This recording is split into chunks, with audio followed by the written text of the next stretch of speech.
Alice, we all sit without hat. Thank you. Isn't it actually a rule? We cannot teach, somebody who has, something like that. Yeah? It is a rule for the monks. You understand? Alice. เนี่ยสำหรับคนไทยผมก็ไม่ได้เคยภาวนาไหมนี่คนผู้หญิงที่มาใหม่เคยปฏิบัติไหมแล้วทำอะไรใช้อะไรใช้พุทโธเลยลมให้พุทโธนะอยู่ประมาณ1 อาทิตย์ใช่ไหมความคิดที่ขึ้นมาสลับกับพุทโธทั้งหมดไม่สนใจเรื่องอะไรความจำที่ขึ้นมาไม่สนนะบางทีก็นั่งอยู่ไม่สนเกิดอะไรขึ้นก็เป็นอดีตหรืออนาคตนะแล้วของเราทำให้ใจสงบก่อนนะก่อนพิจารณาร่างกายนะทำใจให้สงบยกมันนี้ก็เหมือนกันนิทานที่ขึ้นมาสลับกับพุทโธไม่สนยากใช่ไหมยากค่ะ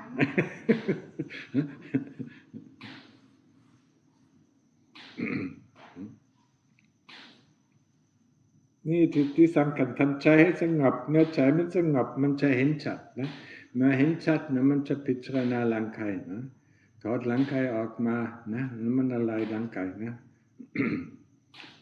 ถอดแขนออกมาถอดขาออกมาถอดหัวใจทั้งหมดนะวางต่อหน้าต่อตานะและเห็นอยู่นะอะไรที่นั่งอยู่มองดูผ่าของร่างกายนะนี่ใครจิตนะมันที่ดูจิตที่รู้นะมันกำลังลมหายใจเข้าลมหายใจออกแล้วพุทโธนะมันเรียวชานะนี่มันก็ต้องฝึกสตินะเรียกว่าสตินะความรู้เรื่องอะไรที่มีสมาธิอยู่สมาธิอารมณ์ที่มีอยู่นะเป็นพุทโธก็ลมหายใจเข้าลมหายใจออกนะนี่เป็นอารมณ์และความรู้ก็รู้นะอารมณ์เป็นยังไงช่วงนี้ก็เป็นยังไงก็กำลังอยู่กับพุทโธเมื่อไม่อยู่กับพุทโธก็กลับขึ้นนะกลับขึ้นมาแล้วก็พิจารณาร่างกายก็เหมือนกันเมื่ออยู่กับอารมณ์อันไหนนะใช้ได้อารมณ์เดียวในช่วงหนึ่งนะ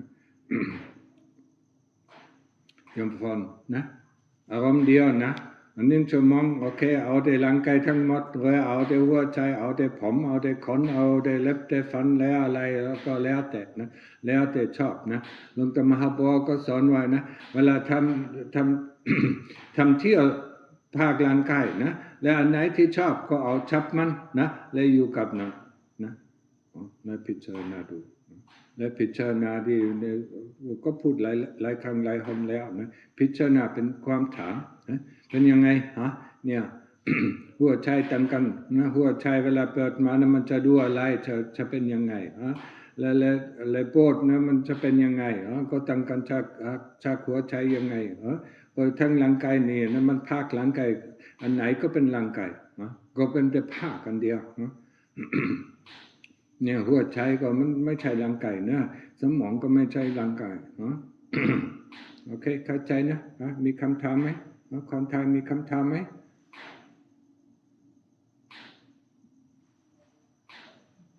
ไม่มีนะโอเคพยายามหน่อยนะอย่างน้อยก็8 ชั่วโมง10 ชั่วโมงนะวันละยกมานี่ค่ะนอน8 ชั่วโมงนอน16 ชั่วโมง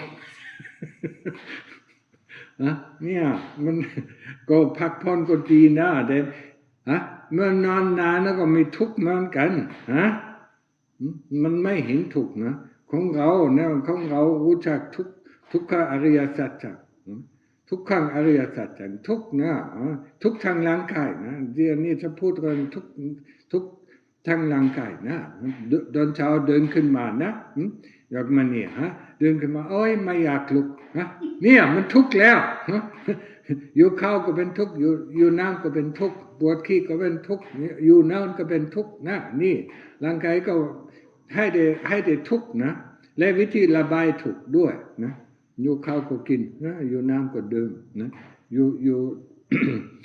ยู่นอนแล้วก็ไปนอนนะมันเป็นวิธีระบายทุกข์ไม่ใช่วิธีแก้ทุกข์วิธีแก้ทุกข์อยู่ในใจที่เป็นชาวของร่างกายนี้โอเค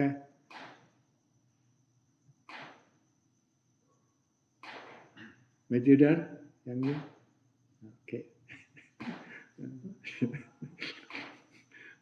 พยายามเนี่ยมันทั้งสมาธิก็มีอัศจรรย์เมื่อเขาสู่สมาธิลึกๆนะมันเป็นอัศจรรย์นะมันใช่เห็นอยู่ทั้งหมดนะทั้งผมก็หายไปนะมีแต่ปัจจุบันมีแต่ปัจจุบันทั้งนั้นนะและไม่มีใครอยากได้ไม่มีใครอยากไม่มีโมโหขึ้นมาไม่มีโกรธขึ้นมาไม่มีความหลงขึ้นมามีแต่ปัจจุบันเท่านั้นนะเนี่ยนี่ที่พักผ่อนของเราไม่ใช่ที่หมอนหมอนก็ไม่ใช่พักผ่อนนะฮะมันใช่อยู่ในเข้าสู่สมาธินี่จะพักผ่อนนะหลังจากที่ทำงานพิจารณาดูพิจารณาทุกขเวทนาหรือพิจารณาร่างกายนี่แล้วแต่นะแล้วแต่ชอบโอเคแค่นี้ก็พอนะ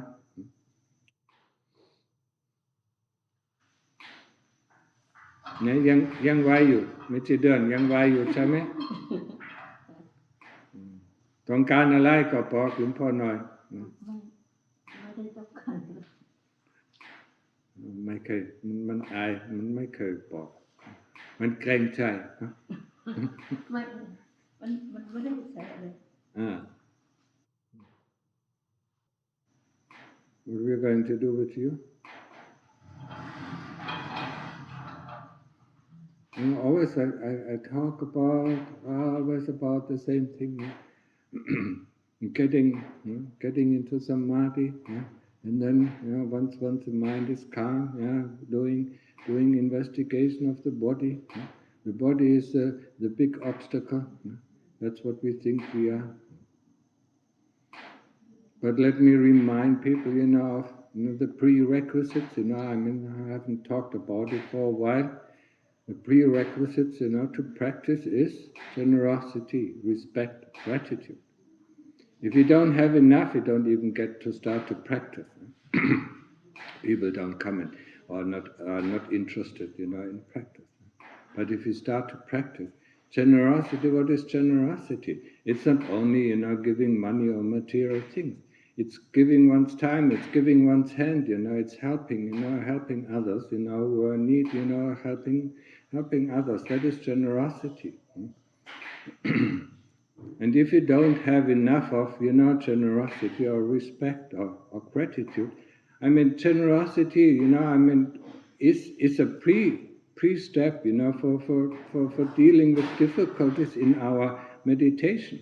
In our meditation, we have the difficulties, to let go of our views and of our opinions that are much, much closer to us than our material things.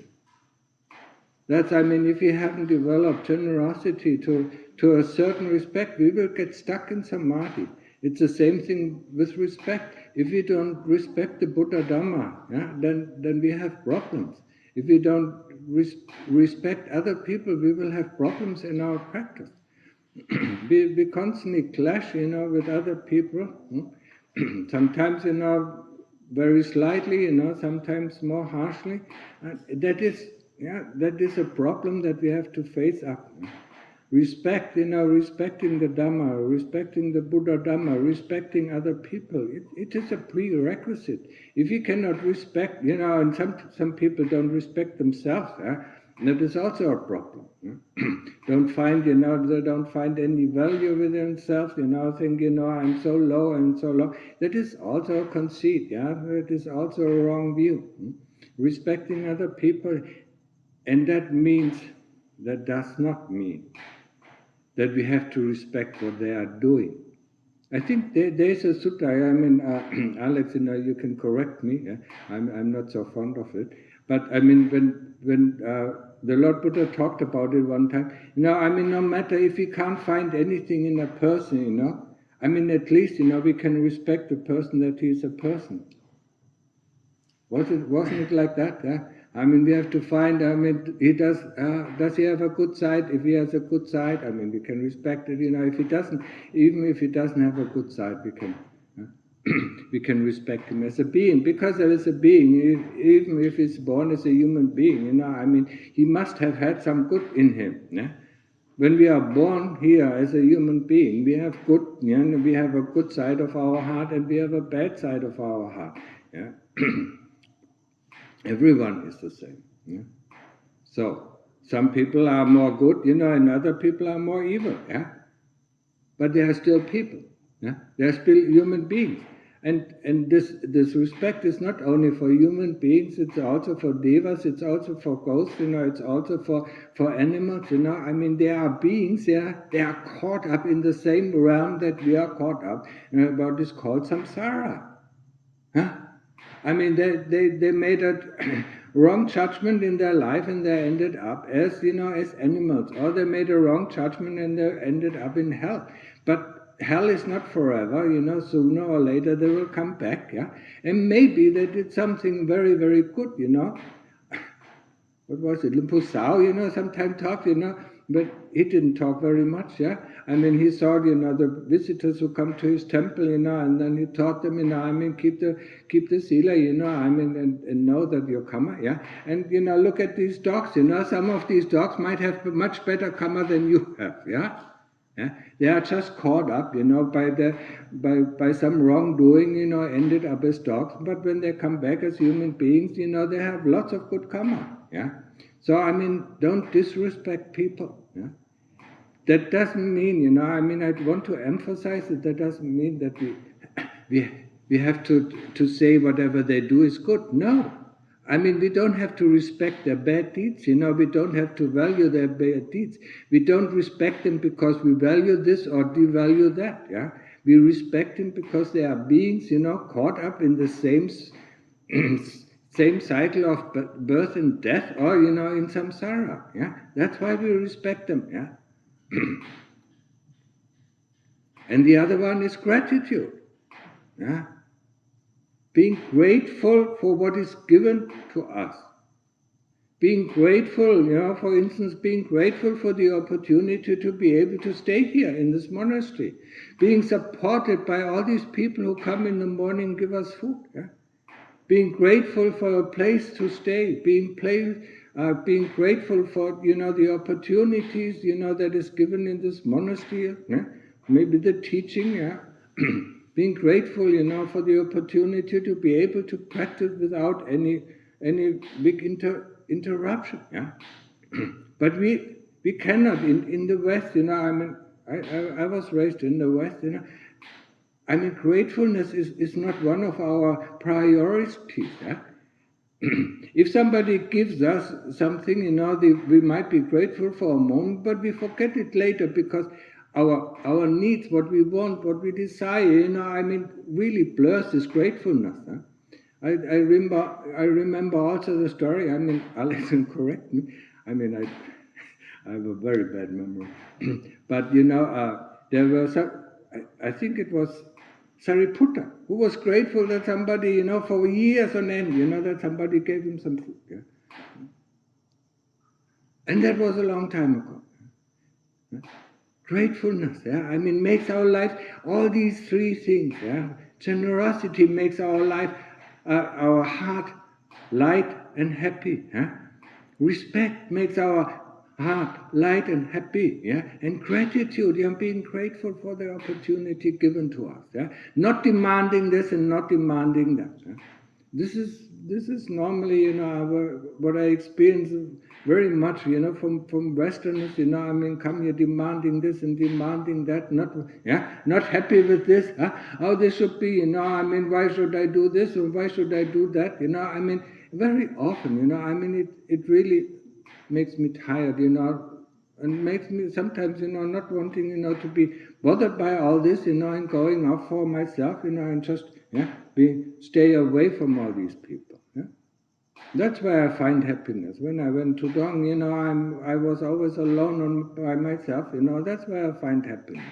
But I took on the burden, to look after this monastery, to create a place for people who are interested in the Dhamma, who are interested in practice, But I don't get my pay. People are disrespectful, people are ungrateful, It's a prerequisite, including, especially when we talk about samadhi, including keeping the 5 precepts, or keeping, when we are in the monastery, keeping the 8 precepts. We get stuck. Sooner or later we get stuck if we don't have developed enough of it, And then what we do as Westerners, we go to another place, And then we get stuck there. And then we go to another place and we get stuck there. Because we are not willing, not willing to work on these, Not willing to work on generosity, respect and gratitude. No, we are, I am, I'm coming from here, I'm coming from here. I studied this, I studied that, I've done this, I that. And my opinion of the Buddha Sasana is like this, and this should be like this, and this should be like that. Let me tell you, in the end, there's a stage in our practice, where we have to let go of all these things. Where we have to let go of our views and opinions, that obstruct our clear view of how the things are. And even there is a stage, where we cannot pass through if we burden ourselves with lots of knowledge. We have to give up this knowledge in order to pass through these through these states, I remember, when Lumta Mahabua said, Lumta Mahabua studied Pali, I think, until he was a Maha, And then he came to see Lumpu Man. And then what did Lumpu Man tell him? You sit here and you forgot everything that you have studied. You just do your practice. You just do your Buddha practice, or you do your investigation. You do your samadhi and you do investigation, but forget whatever you have studied. You can take it when you're finished, you can take it up again, because the memory of it is not gone. And when we see, sometimes in his talks, he used the memory of his studies. He knew a lot. He knew a lot about the Buddha's teaching. So remember this, please, And take my words, take it as advice, generosity, respect, and gratitude. It's lacking, and that's why we get stuck. I've seen, what happens, people. I've seen so many Western people in my 28 years, Western people who are so eager to become monks, and after 4 years, they get stuck, and what do? They look for another monastery, and then they get stuck there, and in the end they disrobe, because there is not enough substance, They don't know why they get stuck, or they won't listen to, They don't want to listen to the teacher, they always have their own ideas how to practice, or what is important and what is not important, Okay, take this advice, please, If you have any questions, then you can ask them now, Julia from Russia doesn't have any questions, or? No? Use the time. You are here only for 3 days, that is not really enough to get down into samadhi unless you have practiced it before, Use it, really ramp it up, 1 hour walking, 1 hour sitting, or 2 hours walking and 1 hour sitting, whatever you like, but do at least 10 to 12 hours a day, And get the mind calm to see, to see the quality, of the mind when it is calm, To see the value of it, That is, the value of samadhi. I mean, it is that place. It is the safe house, where we can rest and where we are not bothered by the kilesas. When we come out of the safe house, the kilesas constantly bother us. I want this. I'm not happy about this. I need to fix this. I need to fix that. So, okay. If there are no questions, then read the question. What is Kanika Samadhi, Upachara Samadhi, or Apana Samadhi? Upachara Samadhi is where the mind is at rest, where there are no more thoughts. In the beginning of Upachara Samadhi, there might be once in a while a thought or memory popping up. But when we go deeper into Upachara Samadhi, there are no more thoughts and no more no more memories and association coming up. There is just the present moment, and we feel safe. That is the most important thing. Kanika Samadhi is it's a momentary entering into deep Samadhi and then coming out and normally ending up in Upachara Samadhi. Luang Pu Man talked about very often because he went into Kanika Samadhi very often and then it just ended up in Upachara Samadhi. But sometimes he went into Apana Samadhi. I mean, when the Devas came visiting him, he didn't realize that the Devas are waiting there. When he came out of Samadhi, out of Apana Samadhi, then he saw the Devas there. Anyway, and Apana Samadhi is the state it's a preview of Nibbana where it's called one-pointedness, where subject and object merges into one point, and this cannot be explained in our language, in a dualistic language. What happens, how can we explain something? We know subject and object, and if subject and object merges, we can call it eternity. We can call it the clear knowingness. Luang Tat described it like that: the clear knowingness that doesn't have any objects of knowing. So, and if she listened to the talk, I had a talk a week ago with somebody who asked a question about Nibbana. And how do the jhanas fit alongside these stages of concentration? I'm not talking about that. What does practice of kammatthana mean, and how does upright while listening to it? And how does one apply it while listening to a desana? Kammatthana means the basis of practice. And kammatthana means also the object, the object that we take for our practice, be it one of the body parts, or be it the body, or be it other things, or in our case for samadhi, is it the Buddha or is it the breath? That is kammatthana. And how does it what? How does one apply it while listening to a Dhammatalk? When we listen to the Dhammatalk, we listen to the voice of the talk within our heart, and we don't go out thinking about what you said. What you said. Besides killing parents, arhants, creating a schism, and spilling the blood of a Buddha, are there other actions that also make one irreversibly destined to a bad rebirth and that cut off one's chance of entering the stream in this life?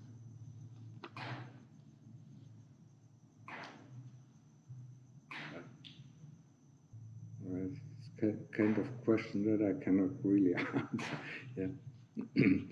Killing a lot of people, that really depends on the character. Just killing one person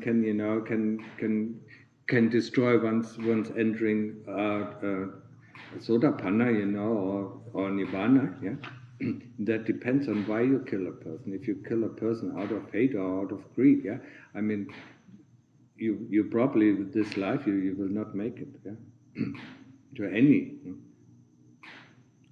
But this is my guess. I don't know. Certainly, the five evil sins. This is preventing you at all. If you're bhikkhu, if you're bhikkhu and go against the 4 parachikas, you might not be able to enter also. But why does he want to know? Keep the 5 precepts, and that's it. what you have done in the past. I hope it is not too heavy on you, because when you practice, these things will come up in your practice, and it might destroy your practice, and you might not be able, just because of the memory that the kilesas bringing up about the bad deeds, There are some things, you can deal with it, when there are bad deeds are coming up from your past, you can ask for forgiveness, until it not coming up, not coming up again, or whatever, If it is coming up still, it's coming up, it to prevent you from going into samadhi, and it prevents you from doing investigation. Next. When I last came to your monastery, I did a psychosis, and to me it looked really like a breakthrough. I progressed so much since this psychosis. I'm happier, I have more equanimity, more wisdom, more sati, more concentration, and more metta. Because it came out during meditation, could it be a deep kilesa that was stuck inside me, and when it finally came out, I could feel more free and happier? What is a psychosis? Can anybody explain that to me? I know psychosis in a normal worldly sense, but he has a psychosis? Ja, der war hier und das war der Spaghetti rumgeschmissen hat in den Saal. Das war etwa vor 4 Jahren. War das der Kanadier, der dann in die Klapse gegangen ist? It could, of course, not because of this, but maybe some of the fetters broke, that made it easier for him, but I cannot say that, I really cannot answer that, I don't know what kind of experience he had. But, of course, if some of the fetters are broken, you feel lighter, and it is easier to get into samadhi, No question. Okay, second question. I feel that it's hard for me to give compliments to others. I was wondering if, because of that, I better avoid giving compliments, or should I still give some when people feel depressed or have a lack of self-confidence? Because my feeling has always been that compliments inflate my ego, so should I avoid giving compliments because I should not inflate others' egos? Compliments, have metta and compassion and, empathy for them, what you compliment, and if you're complimenting worldly things, I wouldn't do it, but if you compliment, spiritual things, I would do it, we have to, if somebody says, the way the practice is good, continue with this, it spurs on your practice, Okay? Why are the monks mostly of foreign descent here? I don't know, you have to ask the monks. Probably because of the language, if it is a Thai, he certainly, looks for a Thai teacher, And if he's a foreigner, in the beginning, until he learns some Thai, he's probably drawn to the English language, Well, what to say, ask the monks, Yeah, because we don't speak Thai. Because most of the people don't speak Thai and they want to learn about the Dhamma, or they have questions about the practice, and they want to be answered. The Lord Buddha said one thing. The Dhamma has to be taught in our native language. And then it is the most helpful. So for the German muss es in Deutsch gelehrt werden. Weil die deutsche Sprache ist sehr genau, sehr präzise. Und deswegen mögen die Deutschen lieber die englische Übersetzung, weil die ist so ein bisschen schwammig. Ich sage nicht alle. Wenn immer ich generalisiere, dann heißt das nicht alle, aber sehr viele. Die meisten Leute, die ich kenne, finden es total weird, dass ich das auf Deutsch lese. Ja, das finden sie, weil es so einfach, weil es so klar ist. Und da kann man nicht rumdeuteln. Relativ wenig. Okay, so. What kind of meditation is useful for a person whose mind is constantly occupied by thoughts? Buddha. Yeah? No stopping, Yagmani, Buddha. or my son, not interested. Yeah. I mean, he can use all sorts of things. Yeah. But that is counteracting thoughts, yeah, because Buddha is a thought. If you have the thought of Buddha, you cannot think anything else. Yeah. Okay, so I think short session. Yeah, I mean it's cold. We want to go back with our hat on and our blanket over. But doing some Chongkong. Actually, for some people it is not cold. It's warm. Yeah.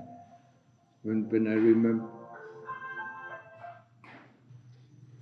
Didn't Luang Por Man also say that the heart has only one language?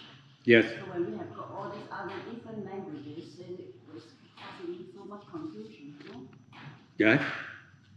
But I mean, Luang Por Man said that, yeah? I mean, that animals and all beings have one language, it's the language of the heart. But who is speaking the language of the heart? If we speak the language of the heart, that's what we learn when we try to listen to a desana. Yeah? If this desana comes from the heart, yeah, then we can listen to the language of the heart and we don't have to think about it because it goes directly in and it bypasses our brain. Yeah? We might not even remember what we heard, yeah, because we were so occupied, with listening with our heart. But after a while, maybe after months or maybe after years, I mean, this advice, that he was giving in the talk pops up, I say, where did it come from? Yeah, it came from listening with the heart. Yeah, the language of the heart, yes. But yeah, I mean, the Lord Buddha said, the sasana, the teachings have to be taught in your own language that you understand it better. Yeah. Of course, yeah. If you can speak the language of the heart, then there's no need for anything else. Yeah.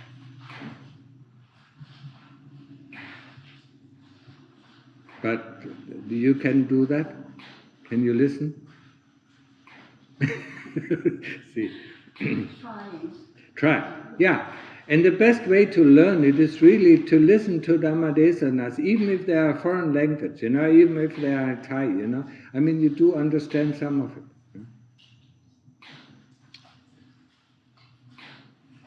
I mean, that's how I learned Thai. Yeah. I mean, I didn't know Thai, I listening to talks of Luang Por Mahabo, and I mean, I didn't understand the language, but I knew what he was talking about. Very strange, huh? And then when I understood a little bit of Thai, I mean, I asked, after a talk, I asked the monks, well, what did he talk about it, because I wanted to know what other people received. And everybody, talked about something differently,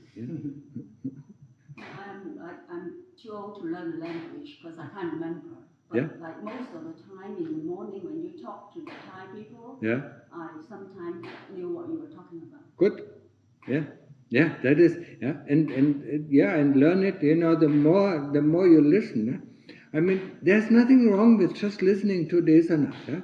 I mean, one can listen, when sometimes, I listen for hours, even after the same talk.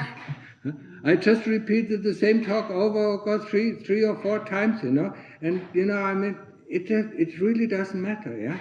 Because it's the language from the heart to the heart. And there you understand instantly, if somebody talks from the scriptures or if he talks from his heart. Yeah? Because when you talk from the scriptures, you get confused. Yeah? When you talk from the heart, it is fine. I mean, you can listen for hours even if it repeats the same thing. Okay? And then we close the session. Yeah? I mean, be so kind and heed my advice. Yeah? It is for your own, yeah. I mean, I do it for you, I mean, I don't have anything, yeah. I mean, I don't get anything paid, yeah. It is a lot of trouble for me, yeah. It's a lot of trouble for me, I mean, to looking after this monastery. It's a lot of trouble for me, to look after you, and answer all your questions, and guide you in the right direction. At least I try to guide you in the right direction, yeah. I don't know if I can guide you in the right direction. I mean, that is up to you to decide. Yeah. Okay, then let's finish it. Yeah, if you don't have questions.